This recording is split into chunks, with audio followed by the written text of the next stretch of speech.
Hello, my name is David Dunn, and this is my story and my truth. Growing up in an athletic family, we always played sports, always competed in everything. At a young age, we would go out in the streets and race from light pole to light pole to see who was the fastest. We would see who can catch the best, who can throw the furthest, who can jump the highest. Anything we competed at.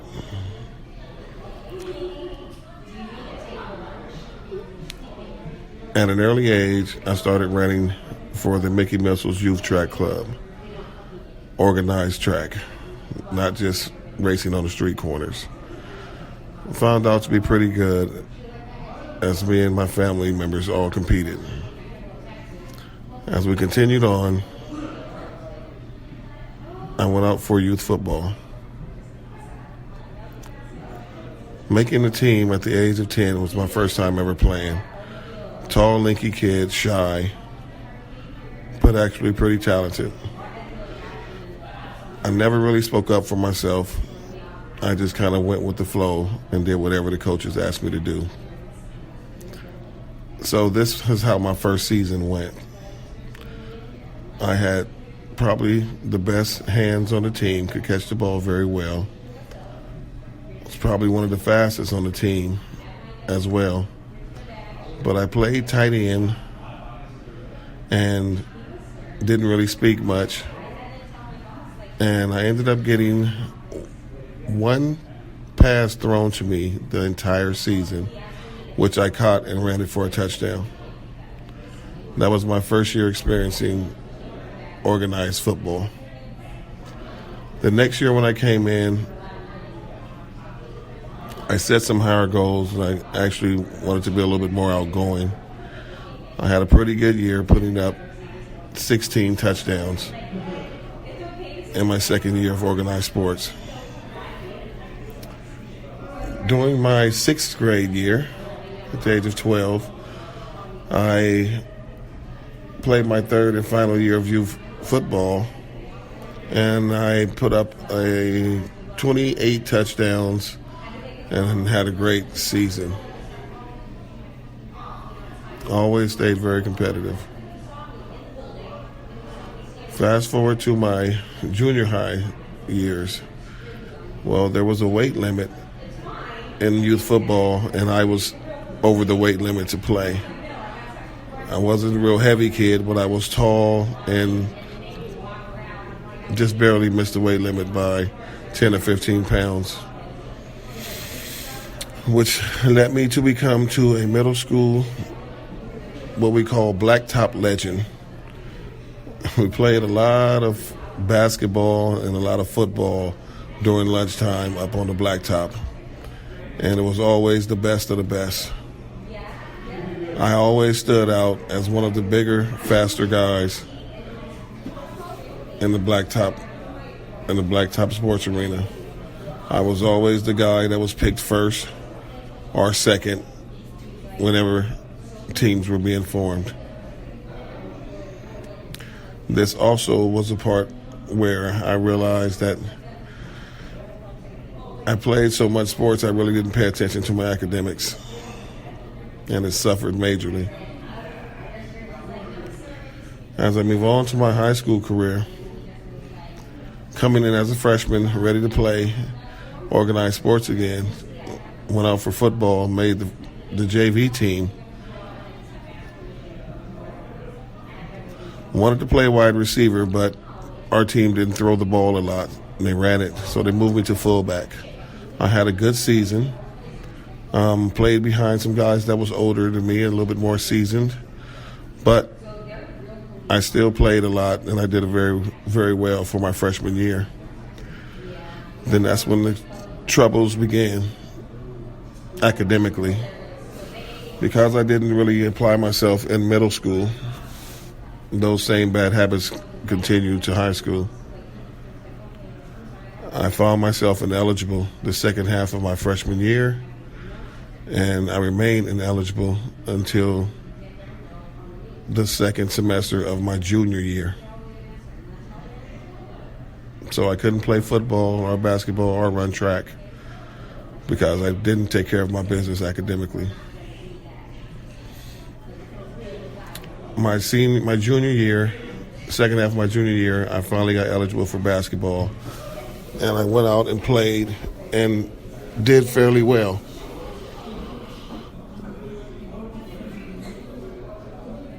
Finished up strong academically my junior year and made myself eligible for my senior year to play football.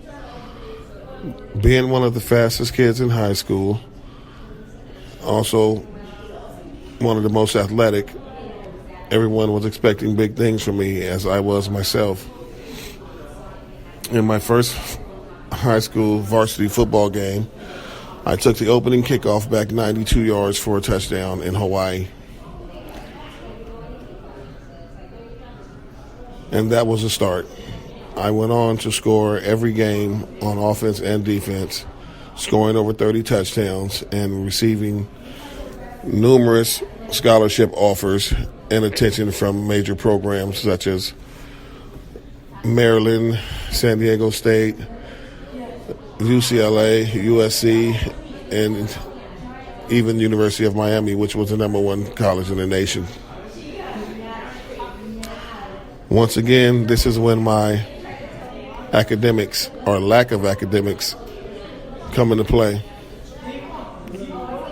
I found myself in a situation where the head coach from the University of Miami came down to see me personally and wanted to offer me a scholarship, but looked at my transcripts and realized there was no way I could get into the school. This was heartbreaking to me, but it also was something that I had to realize that I did to myself by not taking my academics seriously. I was a little heartbroken. I blamed the coach. I blamed everybody except for myself. It took some time for me to get over that. So I had to take another road. I opted to go to Bakersfield Junior College, which was 3 hours away from my home in San Diego, and play for their football program. I only knew one person there who was a friend of mine who I've known since elementary school, who was attending the same Bakersfield College.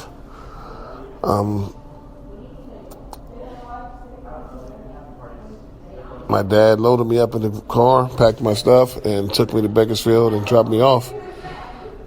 Told me this is where I need to figure it out if I wanted to do this or not. It was hard going into a junior college, being dropped off. It was 109 degrees that day. Never forget it. And I really had to dig deep and ask myself if this is something I really wanted to do. I came into Bakersfield not knowing pretty much any of the teammates except for the one guy. I practiced hard. Every day. I worked hard, did all the things I was trained to do.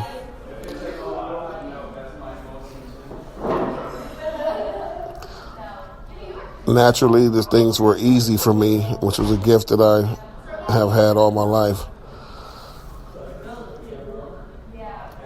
My coaches used to say that I was a natural. I picked things up very easily, and it came to me very easily. Our first game in Bakersfield was against the number one team in the nation, Northeast Oklahoma. They had an All-American defensive back, and they were the top school and the top junior college in the nation. They flew in. It was very intimidating, and the stage was set high. I didn't start the game, but when I got my opportunity to go in, I was facing that number one defensive back, and I knew that I had to make my mark. My first pass went for a 47-yard touchdown. I scored on him. My second pass went for a 35-yard touchdown for my second score. After the game, I think I finished with 4 catches for over 100 yards and 2 touchdowns. And instantly, gained notoriety as being one of the top receivers in the league. I went on to have a really good season my freshman year and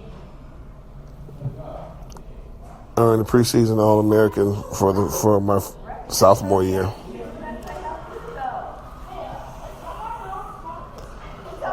As a return specialist, I led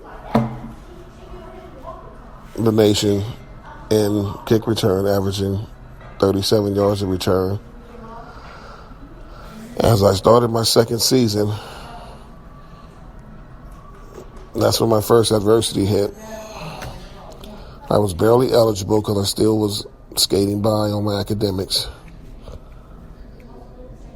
And I came out and played my first game and scored a couple of touchdowns. And the next week at practice, I broke my collarbone. I had to sit out for a full year. I was devastated, heartbroken. First time ever being seriously injured. It messes with your mind. It tests your strength. It tests your faith. It tests you as a whole.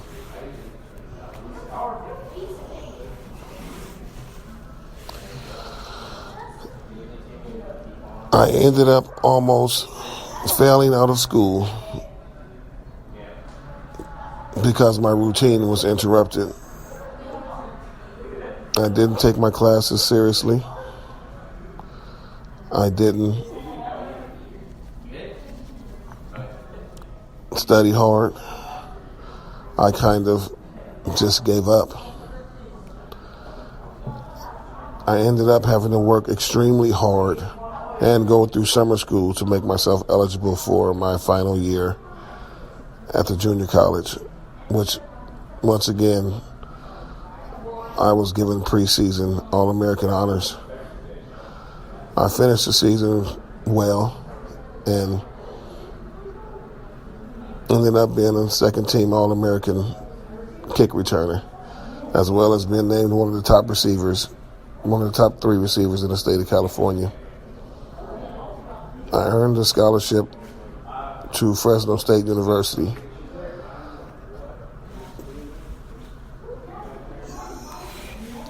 As I went into Fresno State, they were already filled with great talent at the receiver spot, being ranked number 5 in the nation as a receiving core. When I joined the team, we became number 3 ranked receiving core in the nation. Playing with talent around me like that made me compete even harder every day. Even though I was considered a natural, the competition came easy to me. As long as I showed up every day and did the work, I didn't really struggle with any of it.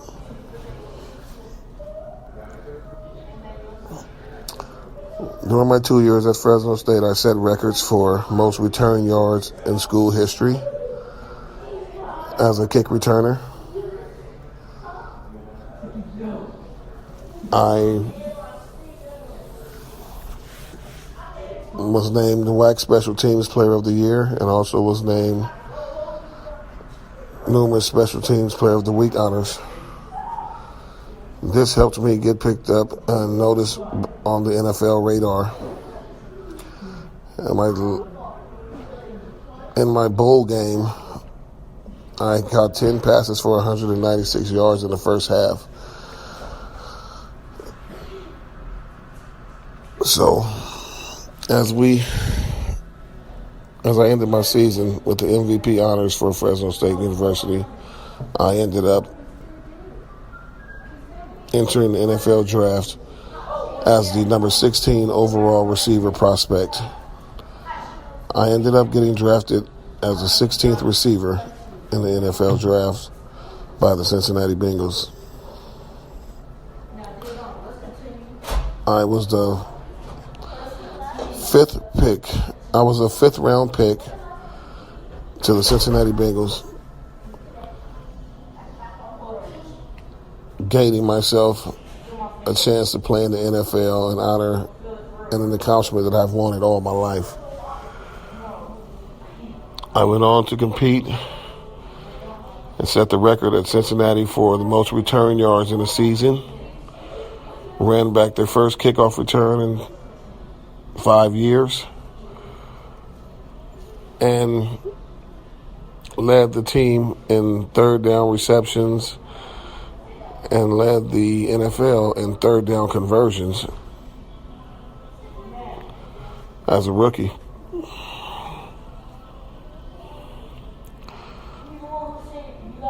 I felt I was headed in the right direction. I continued to play for 3 years with the Cincinnati Bengals, but I battled some weight issues along the way. Every year I came back, I would set higher goals. I would obtain these goals just to come back the next year and find myself at the bottom of the totem pole, going from the number 3 receiver on the team to number 12, which goes back to all the time I've had to compete with the great athletes at Fresno State and Bakersfield College. I was no stranger to competition, so I had to set my mind to just compete and have fun, and it prevailed for me every year. After 3 years in Cincinnati, I ended up getting released by the team and getting picked up by the Pittsburgh Steelers, where I thought I would have my best opportunity. Went into Pittsburgh, started out really great. Head coach came to me on Monday night and tell me, hey, we're going to come at you with some plays tonight, see what you got. It couldn't have been a more perfect situation. One of my former teammates was a commentator, and he was really pumping me up before the Monday night football game. I ended up getting 4 or 5 catches and did really well, over 100 yards receiving. The next week, the head coach told me, hey, we're going to throw the ball your way. This is going to be your time to shine. You're going to get 10 or 15 targets thrown your way. So I'm ready to accept the challenge. I think this is going to be my time to stand out and earn my role as a starter in the NFL. Just so happened I was still a kick returner and one of the top kick returners in the league. Opening kickoff, I returned the kick. I took a hit.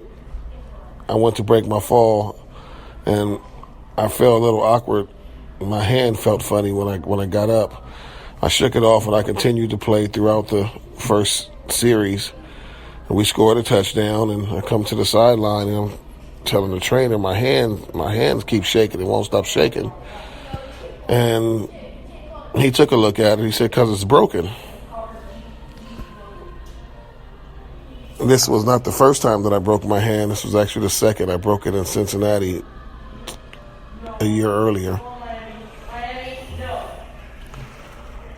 Well, this really was a blow because this was a game where I was supposed to be getting my targets and my big opportunity as a starter.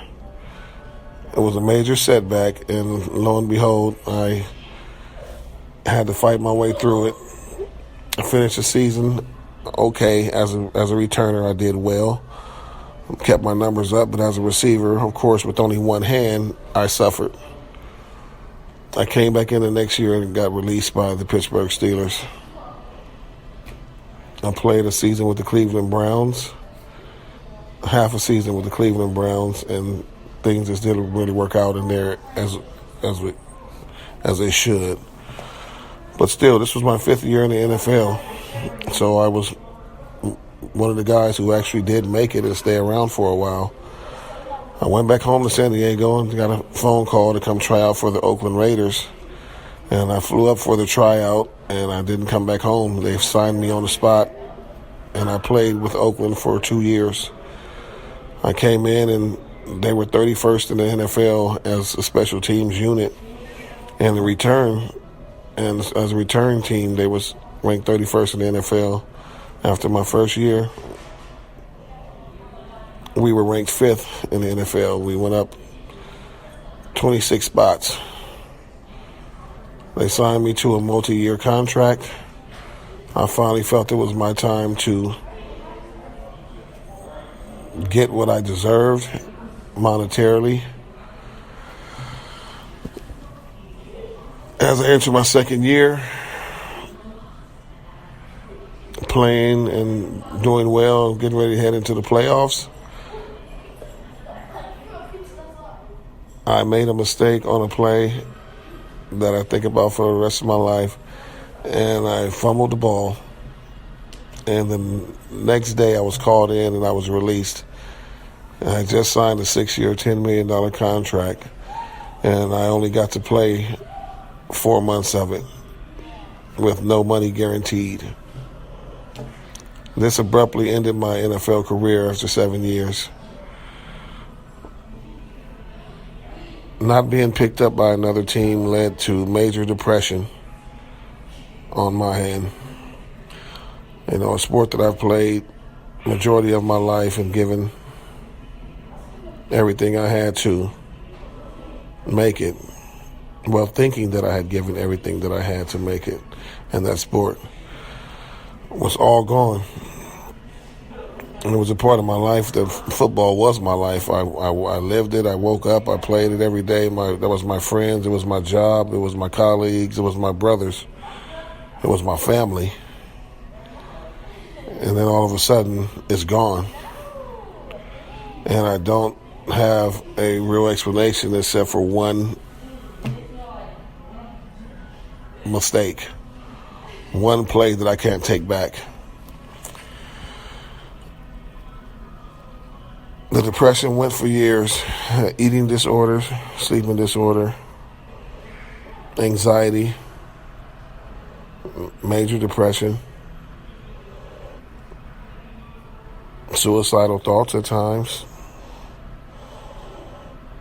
I'm just trying to figure out where my next move was and what I was going to do with myself. Luckily, a good friend of mine, childhood friend of mine, who was coaching high school at the time, he asked me to come out and coach with him.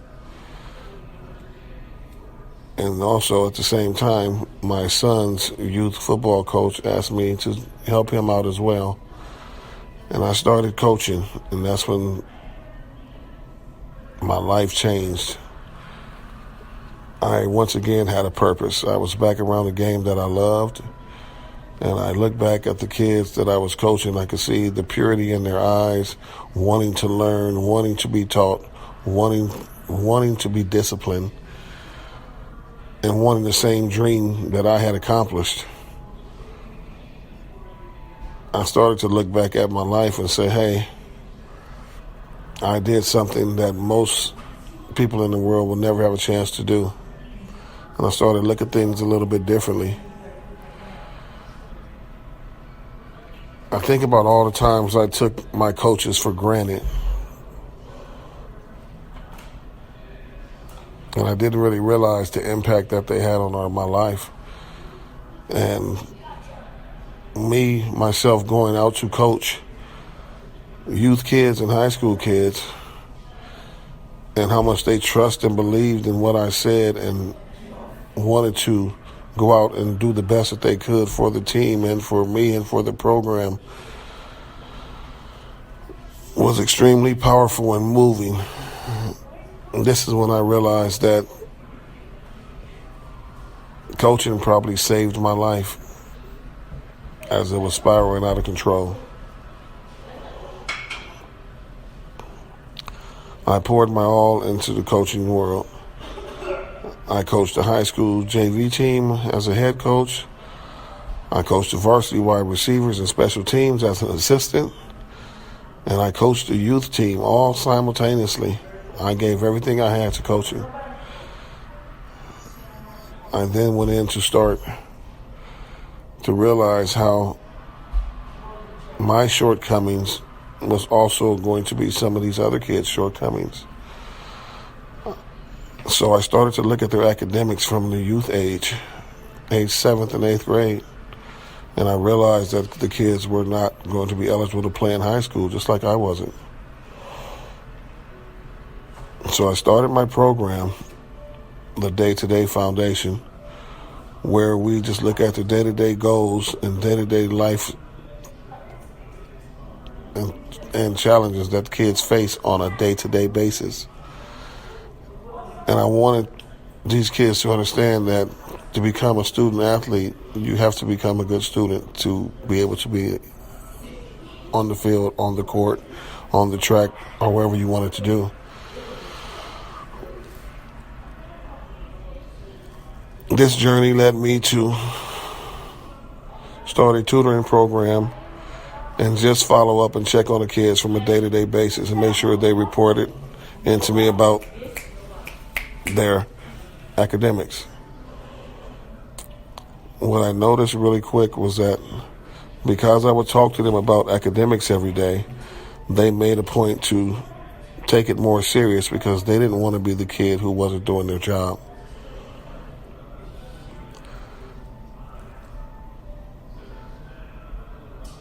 That really made me feel even better about what I was doing. The kids took it more seriously and gave more effort.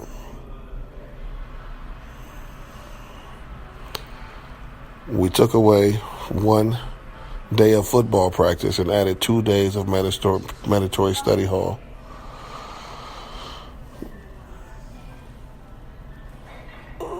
This was a major part of my journey. As at the end of the year, we receive an award for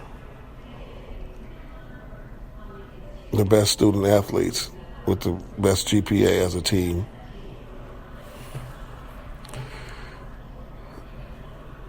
I coached youth sports for 7 years and high school sports for 5 years as an assistant before I got an opportunity to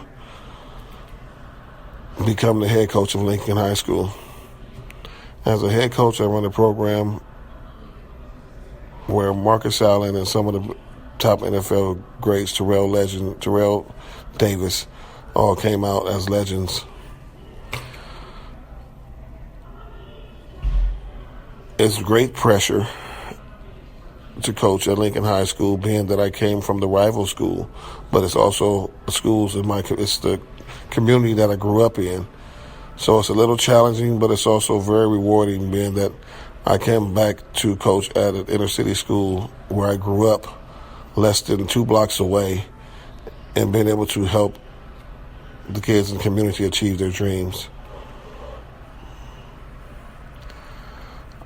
I am now on my 10th year as head coach at Lincoln High School. I started out 1-9, and everybody doubting me and saying, hey, maybe this isn't the person for the job. The second year, I led them to our first CIF championship in 26 years.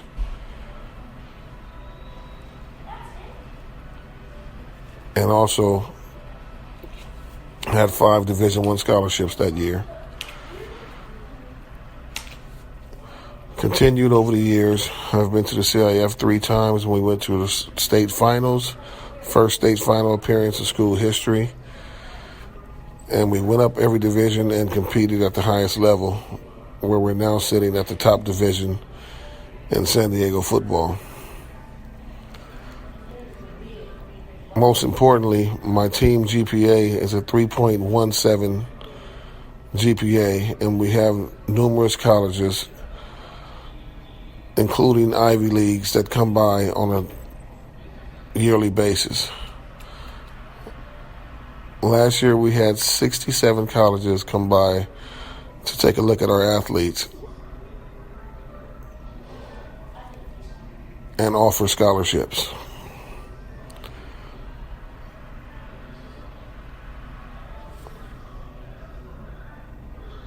As I continue to inspire these young men, they continue to inspire me as well, pushing me to work harder, dream bigger, give more, love hard,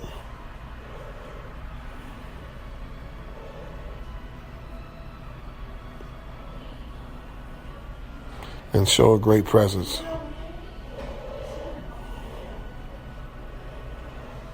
This is David Dunn. This is my story, and this is my truth.